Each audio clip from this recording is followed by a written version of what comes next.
Ta mère t'avait dit demande ce soir à ton père. Il a répondu non, évidemment, comme pour le scooter. T'as eu beau plaider que tes copines l'ont déjà depuis longtemps. Le téléphone dans ta chambre, c'est non. Tu quittes la table en hurlant vivement que t'es 18 ans. Ta nièce, ton père s'énerve, t'as gagné, tu peux être contente. Avec ta mère on serre la ceinture toute l'année. Et mademoiselle en plus voudrait une ligne privée.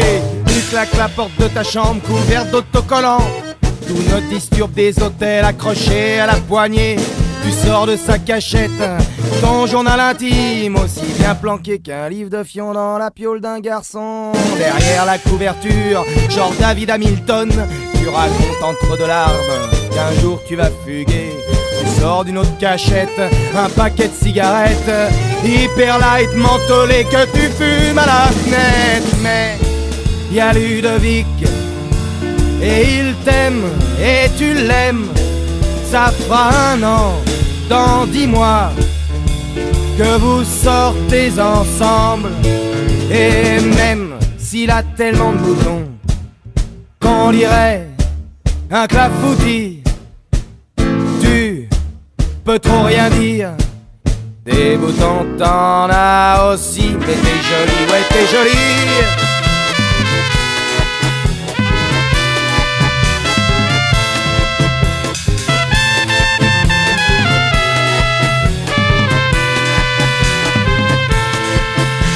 C'est vendredi dernier que ta vie a basculé.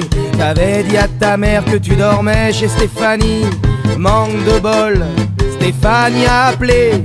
Elle voulait savoir ce que tu faisais pour la soirée. Vers 5h du matin, quand t'es rentré sans bruit, surprise, tes parents t'avaient attendu toute la nuit. Ils ont remarqué tout de suite que t'étais plus la même. Ta mère a pleuré, ah, ma fille est une femme.